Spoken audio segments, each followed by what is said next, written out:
ti con el propósito de conocer tu palabra, y específicamente el tema de la santa ley, un tema que ha sido olvidado por la iglesia moderna. Te suplicamos, Señor, que tu gracia esté sobre nosotros, que tú nos dirijas por el conocimiento de la palabra a conocer la ley, a amar la ley y cumplir la ley moral de Dios.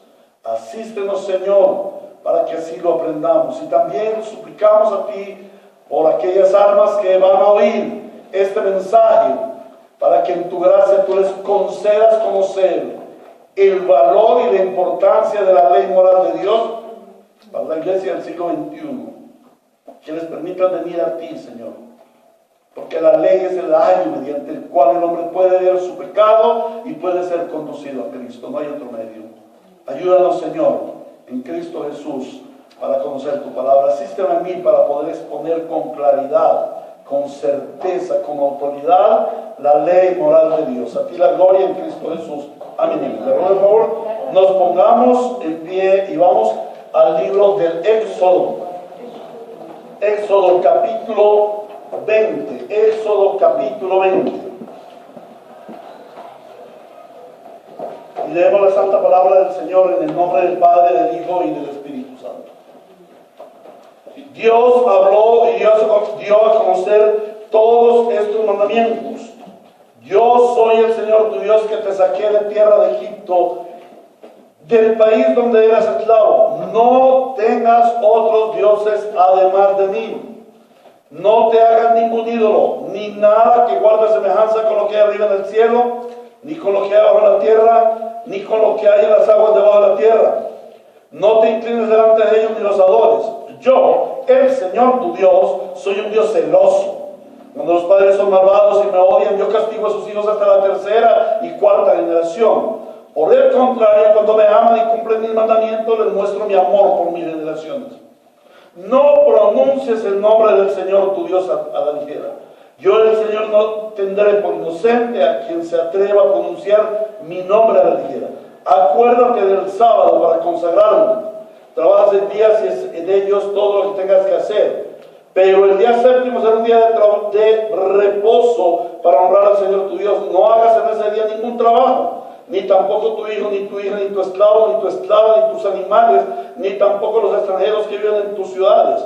Acuérdate de que en 6 días hizo el Señor los cielos y la tierra, el mar y todo lo que hay en ellos, y que descansó el séptimo día. Por eso el Señor bendijo y consagró el día de reposo. Honra a tu padre y a tu madre para que disfrutes de una larga vida en la tierra que te da el Señor tu Dios. No mates, no cometas adulterio, no robes, no des falso testimonio en contra de tu prójimo, no codicies la casa de tu prójimo, no codicies su esposa, ni su esclavo, ni su esclava, ni su buey, ni su burro, ni nada que le pertenezca. Palabra de Dios. Amén. Bueno, es necesario que la iglesia conozca acerca de la ley de Dios. No puedo comprender cómo algunos hermanos están allá si el tablero está aquí, no van a poder ver. Le ruego por favor también a Mateito que le tomes una imagen al tablero. Con esa escuela dominical vamos a usar el tablero. Vamos a guiarnos. Este es el derrotero que vamos a ver hoy. Entonces, en primer lugar, para conocer la ley moral de Dios, vamos a ver su definición. ¿Cómo se define? Vamos al diccionario teológico. El diccionario teológico en hebreo, perdóname, vamos a hacer esto para que también quienes lo puedan ver por la...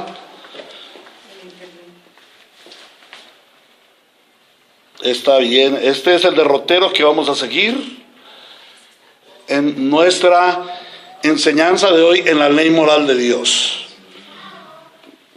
Aquí están los hermanos que asisten a la escuela dominical. Entonces tenemos la enseñanza sobre la ley moral de Dios esta mañana. Lo primero que vamos a ver es la definición. La palabra ley en la Biblia, vamos a la ley de la Biblia, no vamos a los preceptos humanos. La palabra ley en la Biblia proviene del hebreo Torah, Torah, que tiene varios significados. Para los hebreos la palabra Torah, ley, significa lo siguiente. En primer lugar, significaba los primeros 5 libros de la Biblia, el Pentateuco. Para ellos era la ley. ¿Recuerdan ustedes que en cierta ocasión, por allá en el camino de Maús, el Señor Jesucristo le dijo a los discípulos que iban con él, les dijo, ¿se acuerdan que la ley, los profetas y los salmos hablan de mí, hablan de Cristo? De la ley compendia los 5 primeros libros, los libros que escribió Moisés en el desierto para el pueblo de Israel. Entonces significa los 5 primeros libros, pero también significa para ellos toda la Biblia, toda la palabra que ellos llegaron a tener hasta el punto del canon hebraico o el canon de los judíos que llega hasta Nehemías, Esdras y Nehemías. Pero también significa el decálogo solamente. La ley significaba para ellos el decálogo, los 10 mandamientos. De hecho están en 2 partes del Pentateuco, Éxodo capítulo 20 y Deuteronomio capítulo 5. También la ley era para ellos el conjunto de leyes, mandamientos y ordenanzas que les dio Dios. Recuerden que el Señor les dio una serie de estatutos, de ordenanzas. Entonces para ellos era todo eso, eran los mandamientos, la ley de Dios. Era también el pacto. La ley para ellos significaba el pacto. Para ellos también significaba oráculo o palabra revelada de Dios. Cuando Dios revelaba su palabra a uno de los profetas, eso venía a ser ley para los judíos. Pero básicamente esa palabra ley, Torah, significa instrucción autoritativa. Y esto lo voy a anotar porque me parece bastante importante. Instrucción autoritativa. Era una instrucción que Dios demandaba del pueblo de Israel. Cuando la palabra de Dios, cuando la ley se tradujo al idioma griego, por allá sobre el año 250, 270 antes de Cristo, con la Septuaginta, ese término ley se tradujo al griego como nomos. Nomos. Pero ¿qué significa nomos en griego? Significa código legislativo o mandamiento legal. ¿Está correcto? ¿Vamos hasta ahí? ¿Bien? ¿Hay preguntas? Seguimos adelante. Entonces, ¿qué es la ley? Y vamos a un concepto general muy relacionado con pacto. ¿Alguno de ustedes puede recordarnos la definición de pacto? ¿Cómo se define pacto? Esa definición que hemos tomado, que es realmente una síntesis. No es la última palabra, no es el dogma de la iglesia, no es el dogma del río de gracia, sino es más o menos una definición que nos lleva a comprender qué es el pacto de Dios, porque nosotros somos pueblo de pacto, estamos bajo pacto. Por eso cada vez que tomamos la cena, tomamos el vino, porque el Señor nos dijo, este es el nuevo pacto de mi sangre. Entonces nosotros estamos viviendo una relación de pacto. ¿Alguien podría recordarme la definición de pacto? Es bien importante en el asunto de la ley. Es un acuerdo de 2 más personas comprometidas. Muy bien, es un acuerdo de 2 o más personas de andar juntos, No se les olvide esa partecita. Es un acuerdo de 2 o más personas de andar juntos con promesas bajo juramento. Excelente, gracias hermana Lady, porque recordaste muy bien Y eso lo debemos guardar nosotros, porque estamos viviendo en un pacto. ¿Qué es el pacto que nosotros vivimos? Es un acuerdo entre Dios y nosotros de andar juntos, Él con nosotros, con promesas bajo juramento. Ese es el pacto. Entonces, ¿qué tiene que ver la ley con el pacto? La ley tiene que ver que es el marco regulador de ese andar juntos, de esa relación. La ley define la relación de Dios con el hombre y la define como una relación entre rey y súbdito, entre gobernador y gobernante. Entonces no es un acuerdo de andar juntos dos que son iguales. No, es una ley, es un acuerdo de andar juntos, uno que es el rey y otro que es su súbdito, uno que es el gobernante y otro que es el gobernado. Entonces, esto tiene que ver mucho con el pacto, por eso los judíos lo tenían como, la ley la tenían como esencia del pacto. Cuando se referían a la ley, ellos inmediatamente lo asociaban con el pacto. Lo más importante de este aspecto es que la ley es el marco regulador, de la relación entre Dios y el hombre. La ley es el marco que regula la relación entre Dios y el hombre. La ley de Dios, la ley moral de Dios, enmarca los términos para que nosotros podamos llevar la relación con Dios, para que nosotros podamos sostener la relación con Dios. ¿Amén? ¿Preguntas hasta aquí? ¿Qué es la ley para nosotros?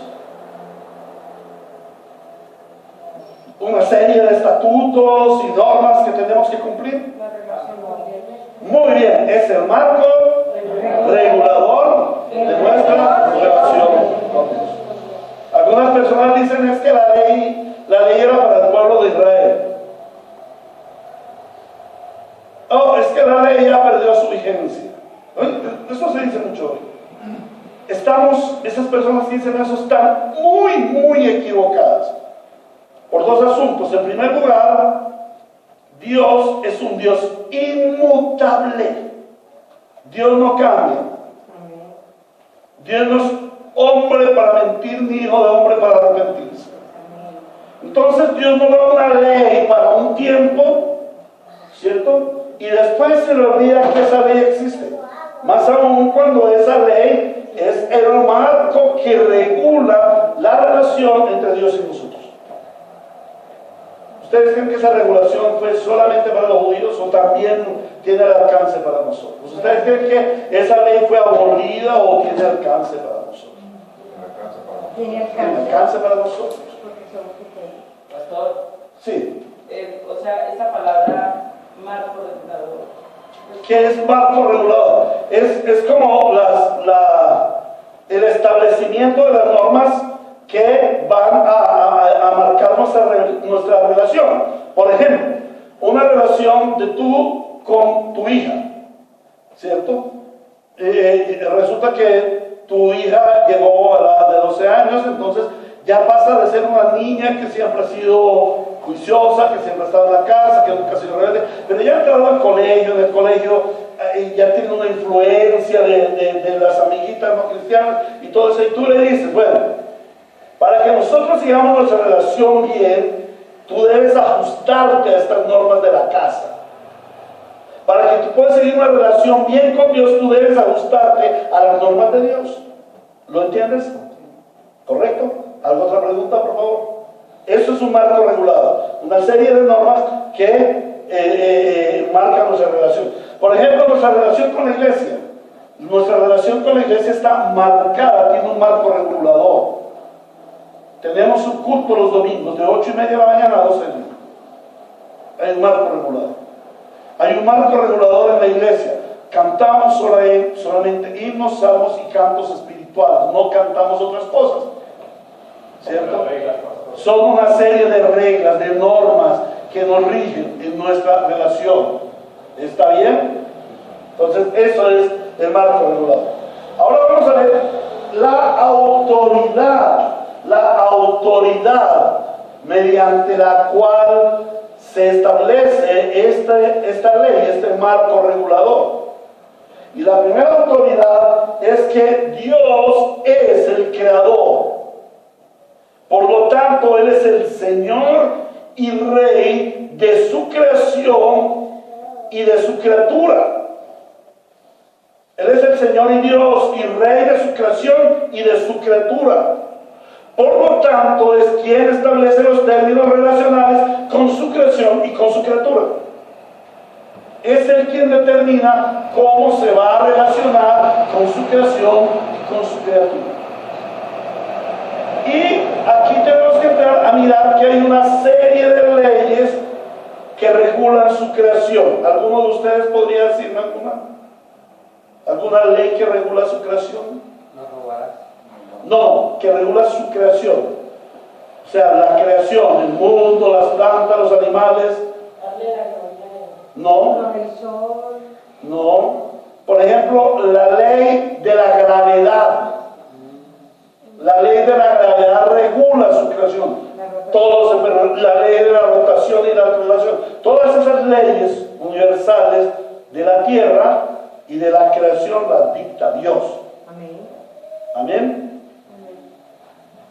Vamos a ver, ¿quién de ustedes cree en las cabañuelas? Esta semana estuvo, el domingo llovió, a otros días hizo sol, el miércoles cayó tremendo aguacero. ¿Quién de ustedes cree en eso de las cabañuelas? ¿Qué es la cabañuela? Las cabañuelas es como el primer... ¿Cómo? Creíamos antes. Bueno, entonces vamos a ver el Génesis capítulo 14. Capítulo 1, versículo 14. Dice, y dijo Dios que haya luces en el firmamento que separen el día y la noche y que sirvan como señales de las estaciones de los días y de los años. Y que había en el firmamento para iluminar la tierra, y sucedió así, y Dios hizo los dos grandes astros, el astro mayor para gobernar el día, y el astro menor para gobernar la noche y también las estrellas. Y Dios colocó en el firmamento los astros para alumbrar la tierra, los hizo para gobernar día y noche y para separar la luz de las tinieblas. Y Dios consideró que esto era bueno, y vino la noche y llegó la mañana y fue el cuarto día. ¿Quién gobierna las estrellas y los orbes y todo, el sol y la luna? Dios. Es gobernador de todo. Y aquí dice que las estrellas, la luna, el sol gobiernan los tiempos, la sequía, la lluvia, las estaciones del año. No. Entonces, algunas personas a través de los años, a través de los siglos, porque esto viene desde la adoración de los astros, de la famosa astrología, han mirado a los astros como regidores de los tiempos y de las cosechas, y por eso adoraron a los astros como dioses. El dios Sol, la diosa Luna, Marte, todos estos dioses, desde tiempos del pecado, empezaron los hombres a adorar al sol y la luna, porque creían que eran los que regían los tiempos, las cosechas, las lluvias y todo esto. No, el que rige todo es el Señor. Él puso los astros para alumbrar el día y para alumbrar la noche, para que brillaran, ¿cierto?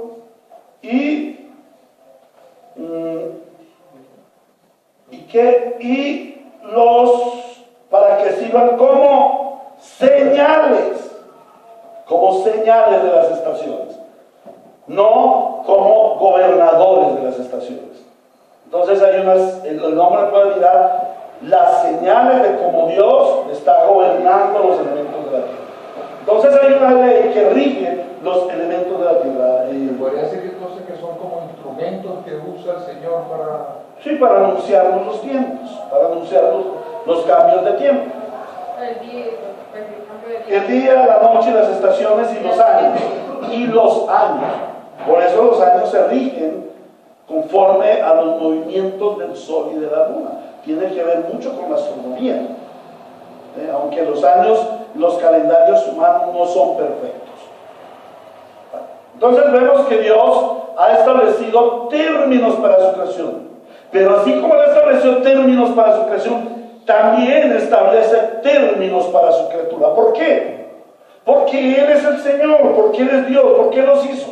Entonces está en todo su derecho de establecer un marco regulador, de establecer una ley que rija tanto su creación como su criatura.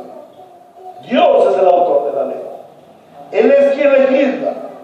Él tiene toda autoridad, pero amén de toda autoridad también tiene todo juicio. Pues Él sabe por qué está poniendo esa ley. No es algo que se le vino a la cabeza, no es algo que Él impuso para que vean que Él es Dios. No. Es porque Él tiene juicio, tiene razón. Toda la ley tiene razón de ser. Y eso es lo que debemos comprender. No podemos calificar a la ligera. Es que la ley de Dios, es que la ley. Desde el principio Dios legisló para el primer hombre.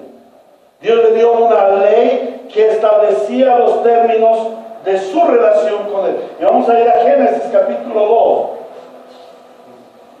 Génesis capítulo 2. Entonces, esa relación ahí de las cabañuelas es con qué? Astrología mundana, pagana, brujería, hechicería y todo eso. Así es sencillo. Pero las cabañuelas exactamente No existe. No existe. Eso no existe. Es una idea que tiene la gente de que si llovió el 1 de enero, eso se convierte, enero va a ser un mes de invierno. Sería como las supersticiones. Eso son supersticiones, exactamente. Que si hizo sol, un sol muy radiante el tercer día, en el mes de marzo va a ser un verano. Tremendo, sí. Que si hubo nieve el sexto día, entonces el mes de julio va a ser un mes de nieve. Ahí estaría un año loco y esa cosa que... Eso tiene que ver. Hermano,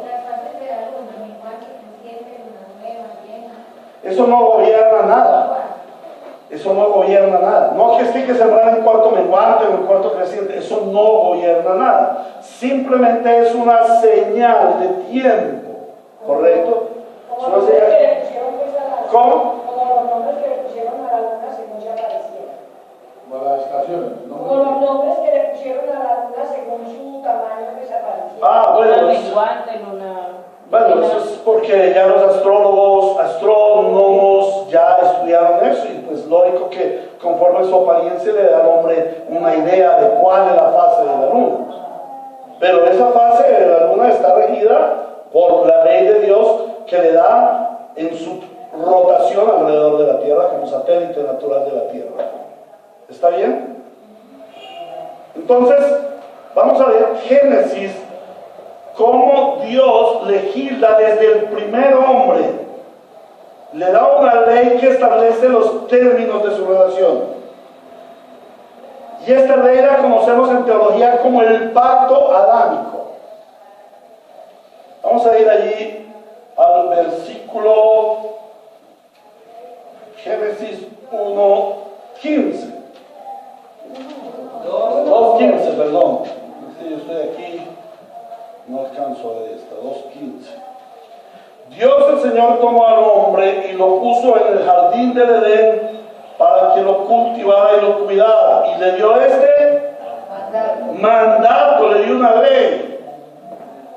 Puedes comer de todos los árboles del jardín, pero del árbol del conocimiento del bien y del mal no deberás comer. El día que de él coma, ciertamente morirás. El día que de él coma, ciertamente morirás.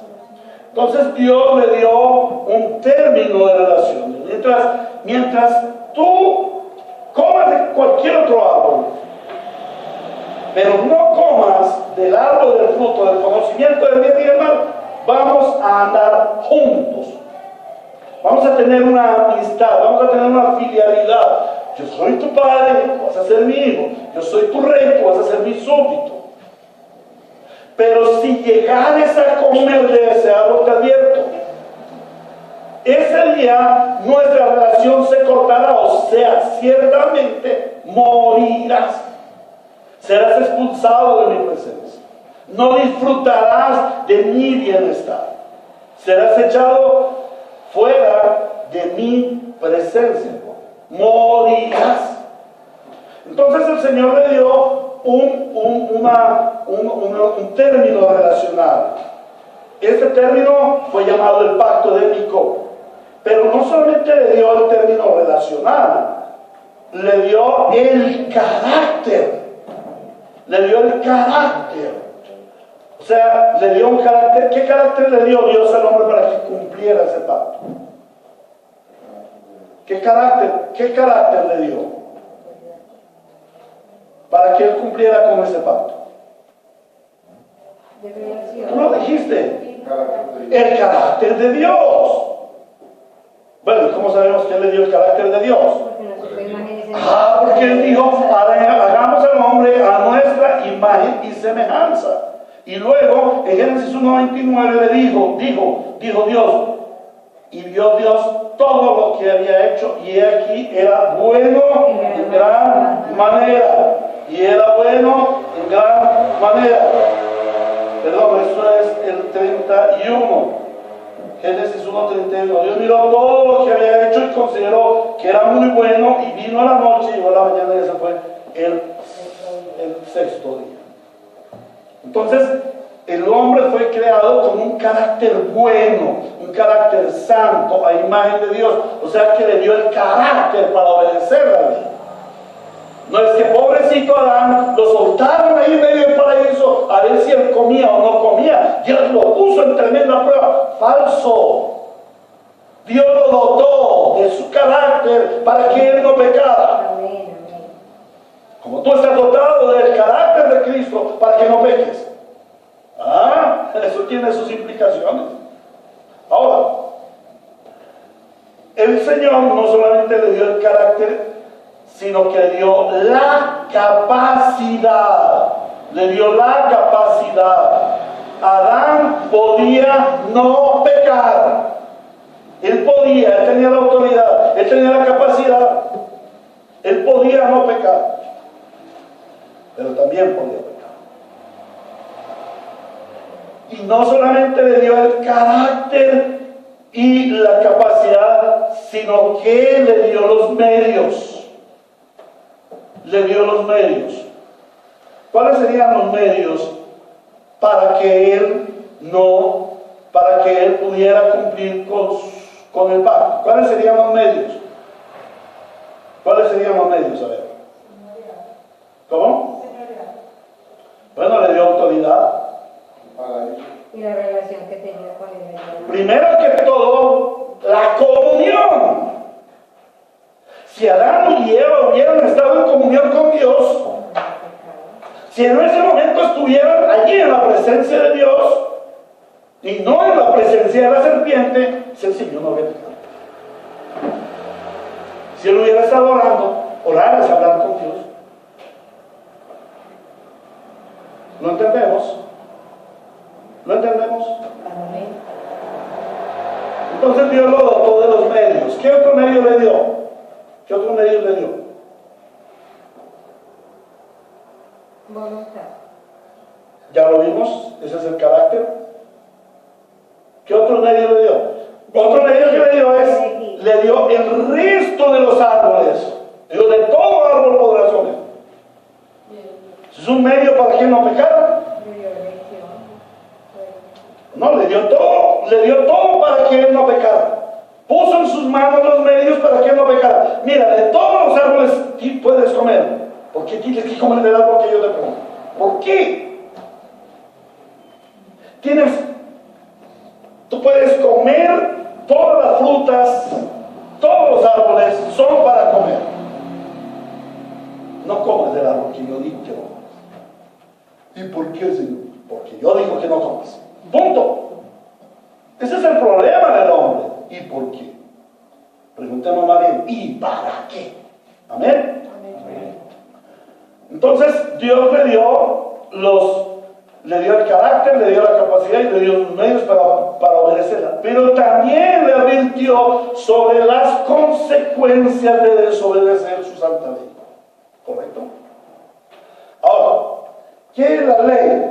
La ley es el reflejo del carácter de Dios. El reflejo del carácter de Dios. Las gentes limitan la ley moral de Dios a que es una talanquera, que dicen, es que la ley es el impedimento para que el hombre sea feliz. Es que Dios puso leyes para impedir que el hombre sea feliz. Y esto forma parte del engaño de Satanás. ¿Por qué? Porque así fue en el principio. En otras palabras le dijo Eva, el día que tú comas de ese árbol vas a ser verdaderamente feliz.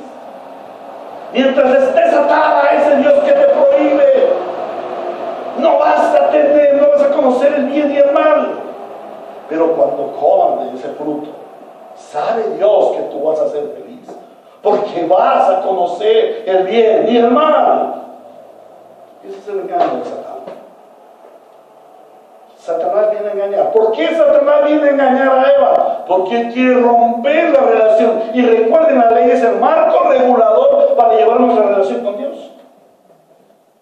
Satán quiere romper la relación del hombre con Dios. Entonces usa esta artimaña, le dice, Dios te pone talanqueras. Dios te impide ser feliz, sé feliz, rompe la ley. Y podemos ver también que la ley es un medio de gracia. Sí. Igual Dios nos libra de muchas consecuencias y de muchos desastres. Amén. Eso lo vemos en el segundo aspecto. La ley refleja el carácter de Dios en sus atributos morales. La ley refleja el carácter de Dios en sus atributos morales. Vamos a recordar los atributos morales de Dios. A ver ¿qué atributos podemos recordar de Dios? Santo. Muy bien, Dios es santo. Por tanto, la ley es santa. La ley es santa. Y el mandamiento es perfecto, lo dice el Señor. Amén. ¿Qué otro atributo podemos ver? Dios es justo y la ley es justa. Amén. Vemos los atributos de Dios. ¿Qué otro atributo? Dios es veraz. Dios es veraz, Dios es verdadero, Dios dice la verdad. Pues no, la ley es veraz, la ley es verdadera. Dios es misericordioso, la ley es misericordiosa. La ley tiene gran misericordia. La ley, Dios es bondad, la ley es supremamente bondadosa. Pastor, hay una pregunta que yo quiero hacer. Sí, Señor. ¿Está la misericordia? ¿Dios es misericordioso o tiene misericordia? Oh, hermano, me pusiste en un balance teológico. No te puedo responder la pregunta. Lo hablamos luego. Pero Dios sí es misericordioso, su carácter es de misericordia.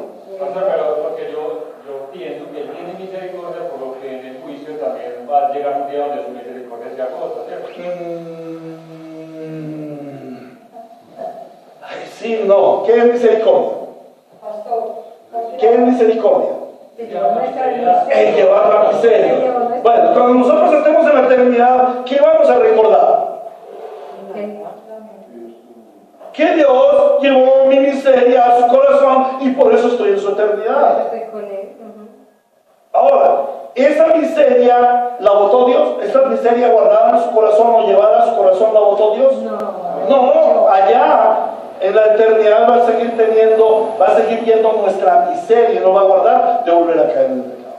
Entonces yo creo que naturalmente Dios es misericordioso.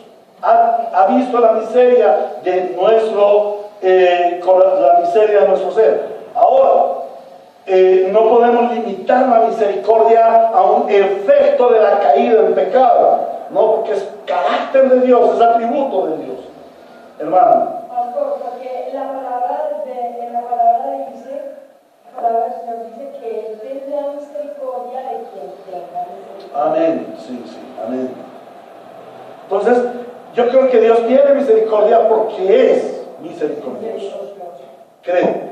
De pronto algún día, leyendo algún teólogo importante, cambie de parecer y vendré aquí y les diré, perdónenme, no, estaba equivocado. Pero por el momento yo creo en Dios que es misericordioso y que tiene misericordia. Amén.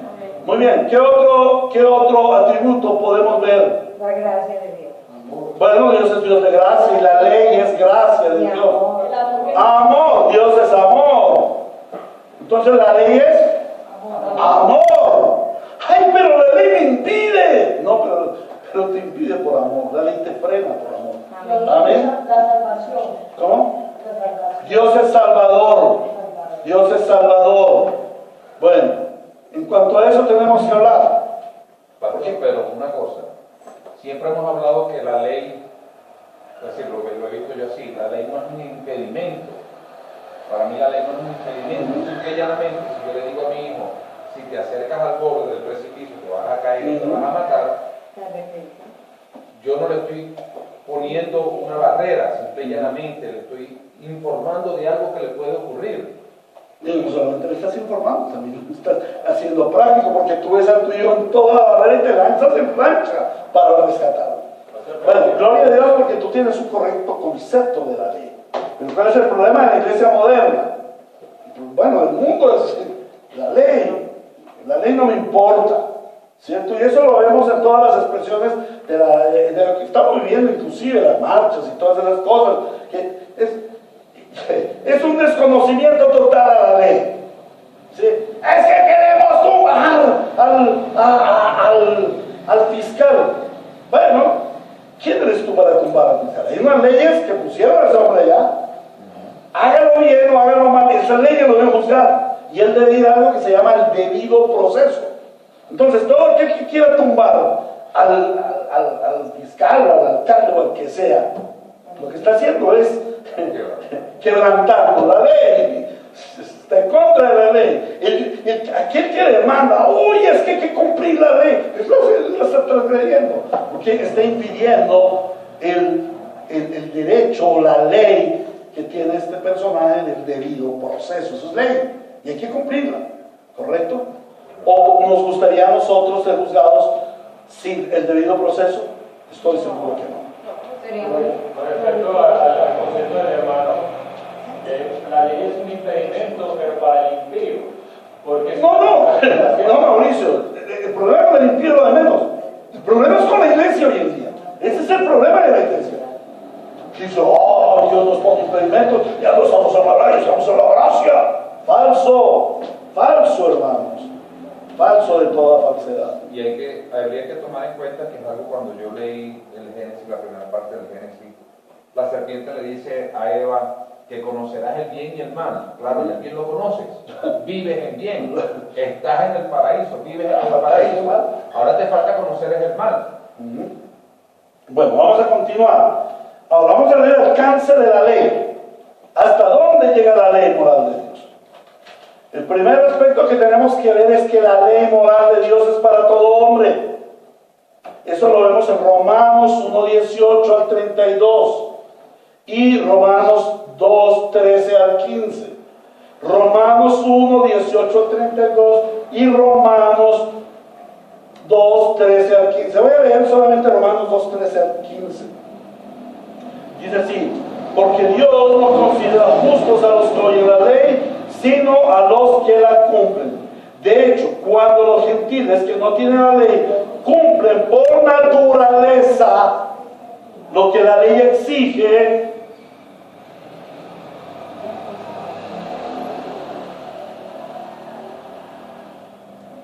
hablen. Cuando el Señor habla no me importa, hablen. Cuando estamos leyendo la ley de Dios, la palabra de Dios, o le ponemos atención o le ponemos atención. Estoy leyendo la Biblia, hermanos.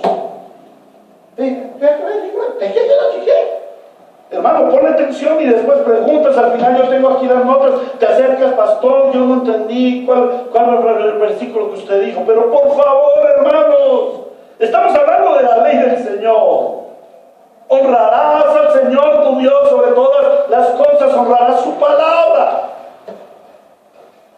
Por eso tienes tiempo para levantar la mano y preguntar. Amén. Amén. Honremos la palabra del Señor. Lo vuelvo a leer. Romanos 2, 13 al 15. Porque Dios no considera justos a los que oyen la ley, sino a los que la cumplen.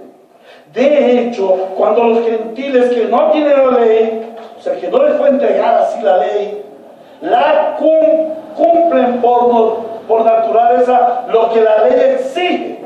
¿Por qué la cumplen ellos? Por naturaleza. ¿Cómo así que por naturaleza? Dios se la puso. Dios le puso la ley a todo ser humano. Todo hombre tiene la ley. Ahora dice, ellos son ley para sí mismos, aunque no tengan la ley. Esto muestra que llevan escrito en el corazón lo que la ley exige, como lo atestiguan su conciencia, pues sus propios pensamientos algunas veces los acusan y otras veces los excusan. ¿Lo entendemos? La ley fue escrita en los corazones de todos los hombres. No hay ninguno que tenga excusa. Cuando un hombre impío, por ejemplo, cuando un homosexual dice, la pena de muerte no debería existir, porque la vida es valiosa, Dios le dio la vida a la gente. Bueno, si él dice que Dios le dio la vida al hombre, que no se debe usar la pena de muerte, también la ley dice, la palabra dice, que Dios hizo varón y hembra. También la palabra de Dios dice que los homosexuales o afeminados o los que se echan con varones no heredarán el reino de Dios. También la palabra dice que Dios aborrece a este tipo de personas. Entonces, ese que señala a otro va a ser condenado por esa ley. Lo mismo que está sucediendo, por ejemplo, estas personas que salen, por ejemplo, en las marchas a acusar que la corrupción, que no a la corrupción, que votemos contra la corrupción, que el fiscal es corrupto. Bueno, esas personas se están juzgando a sí mismas porque ellos saben que hay una corrupción. Eso lo vamos a ver en otra enseñanza. Ellos saben que hay una corrupción. Bueno, si ellos saben que hay una corrupción, entonces ¿por qué ellos son corruptos? Porque ellos no son santos. Ellos son corruptos, igual pecan, igual roban, ¿sí? Salen allá a gritar, no a la corrupción, pero se suben al Transvilleno tomados. Igual roban. ¿De quién es la corrupción? Bueno, para los que no conocen, Transvilleno es el transporte público de Bogotá. Digo, Transmilenio. ¿Lo entendemos? ¿Hay preguntas al respecto? Todo hombre tiene la ley moral de Dios. Dios se la puso a cada hombre. Entonces, ese es el primer aspecto. La ley alcanza a todo hombre. El segundo aspecto tenemos que el alcance de la ley es en todo tiempo. La ley está vigente en todo tiempo. En todo tiempo. La ley antes del Éxodo, luego para Israel, para todas las naciones, y hasta el fin de este tiempo, la ley va a estar vigente. Y finalmente, la ley es el instrumento mediante el cual Dios ejecutará su juicio a todo hombre. Y esto nos dice algo bien importante: habrá un juicio final. Habrá un juicio final y todo hombre debe comparecer al juicio. Los cristianos también, pues los cristianos también. Porque la palabra de Dios dice, y compareceremos ante el tribunal de Cristo. Todos tenemos que ir al juicio y allí serán develados todos nuestros pecados. ¿Cuántos? Todos. Esto es una mala palabra, esto es una gritería. Todos nuestros actos allí serán juzgados. Amén. Amén. Ahora, ¿cuál será la causa de ese juicio? O sea, ¿por qué sucede ese juicio? Por la transgresión de la ley. Porque el hombre transgredió la ley. Y Dios es el demandante. Dios demanda que el hombre responda por su agravio, porque es que la ley no es una simple desobediencita ahí. No, la ley es una transgresión, un agravio contra Dios, es un ataque contra el reino de Dios. Como vuelvo a repetirlo, como lo he dicho antes, es decirle a Dios: bájate de tu trono que yo me voy a poner allí. Quítate de ahí, porque aquí el rey voy a ser yo. De ahora en adelante el rey voy a ser yo. Ahora, ¿cuál será el instrumento por el cual se juzgará a todo hombre? La ley de Dios. Allí no se juzgará nada que no esté en la ley de Dios. Todo pecado, toda transgresión será juzgado conforme a la ley de Dios. Ahora miremos cuál es la posición de la iglesia del siglo XXI ante la ley. La iglesia se ha apartado de la ley de Dios. En la iglesia moderna está imperando el desconocimiento de la ley. Se desprecia la ley, se rechaza la ley y se transgrede la ley. Esta es la terrible identidad de la iglesia del siglo XXI. Esto es lo que, recuerdan que aquí decíamos nomos en griego la palabra. Ahora vamos a ver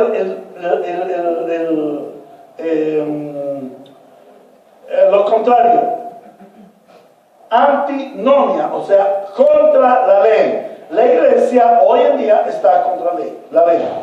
La iglesia tiene la misma actitud del hombre caído a través de todos los tiempos. El hombre caído no le gusta la ley, aborrece la ley, rechaza la ley y transgrede la ley.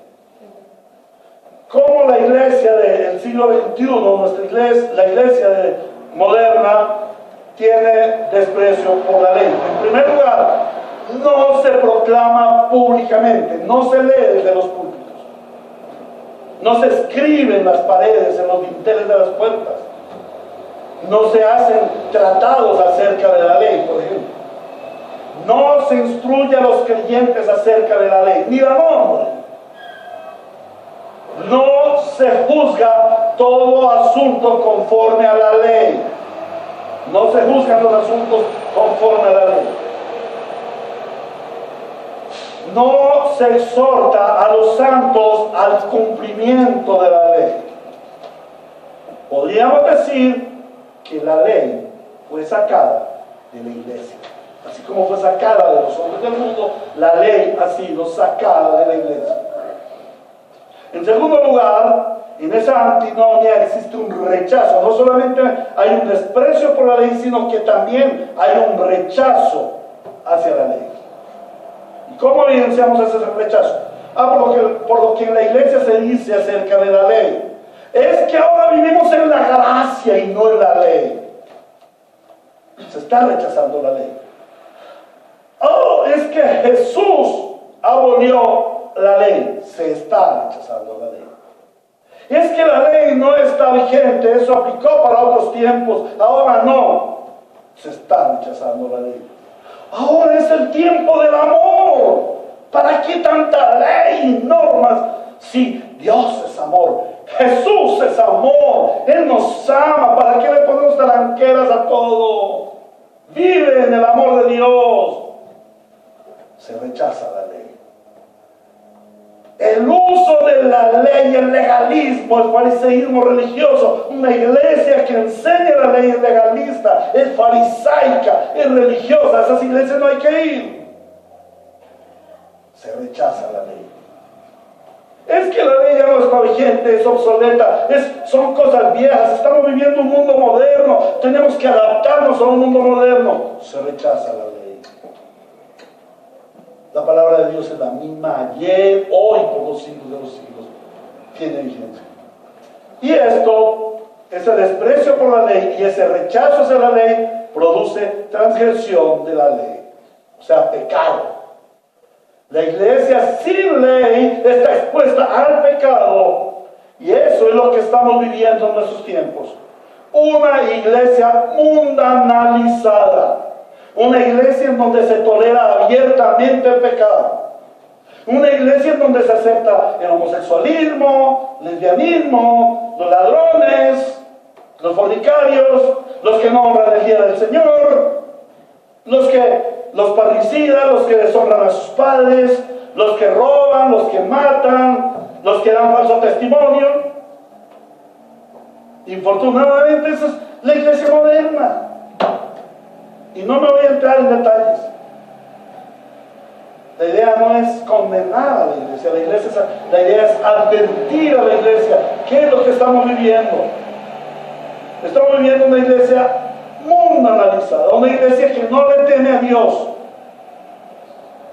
Por ejemplo, el Señor dice: amarás al Señor tu Dios con toda tu alma, con toda tu mente, con todo tu corazón, con todas tus fuerzas.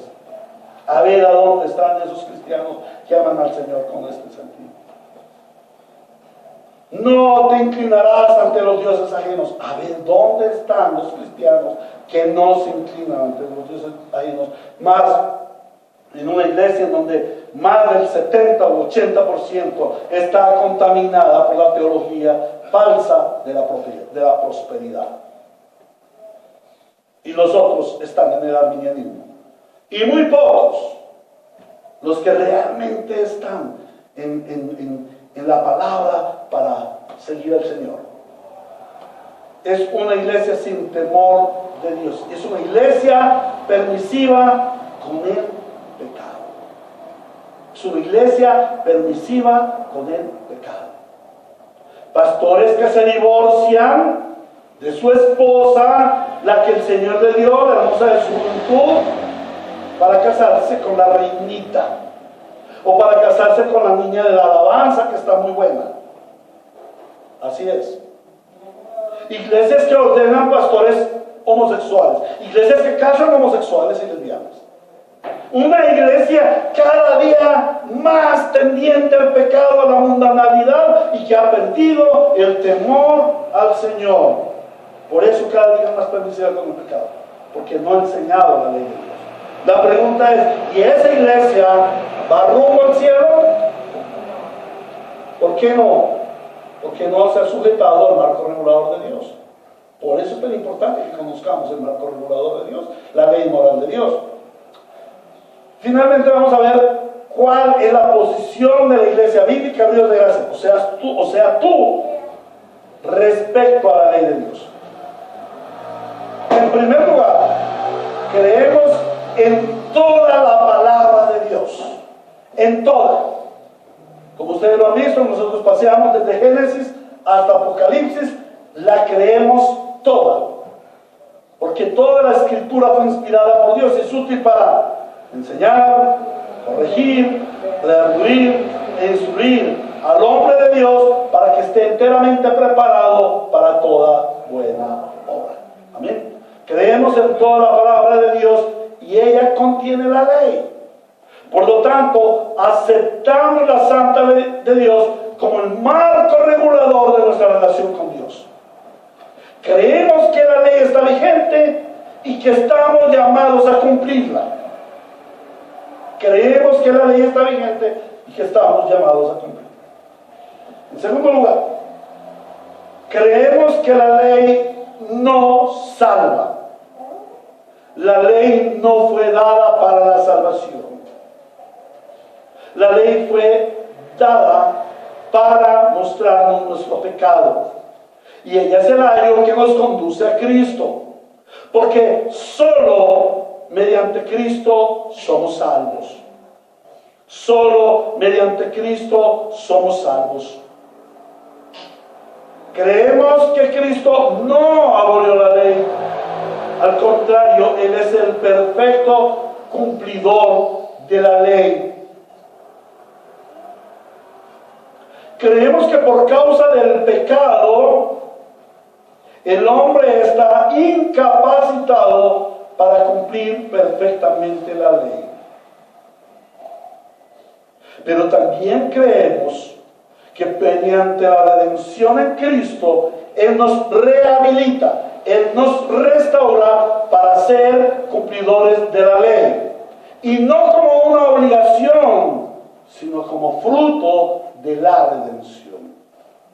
Ahora no es el medio y las cosas que tenemos que hacer, sino que es el fruto en el cual nos deleitamos dar. y cumplir la ley. ¿A qué conclusión llegamos? Como iglesia bíblica, tenemos el santo deber de conocer la ley moral de Dios. Por ello debemos apreciarla. Debemos tener un gran aprecio por la santa ley de Dios. Y esta serie de enseñanzas debe llevarte a apreciar, a amar la ley de Dios, porque es el marco regulador para tu relación con Dios. ¿Por qué? Porque la ley muestra el carácter de Dios. A través de la ley tú puedes conocer a Dios, su amor, su gracia, su bondad, su misericordia, su perdón, todo.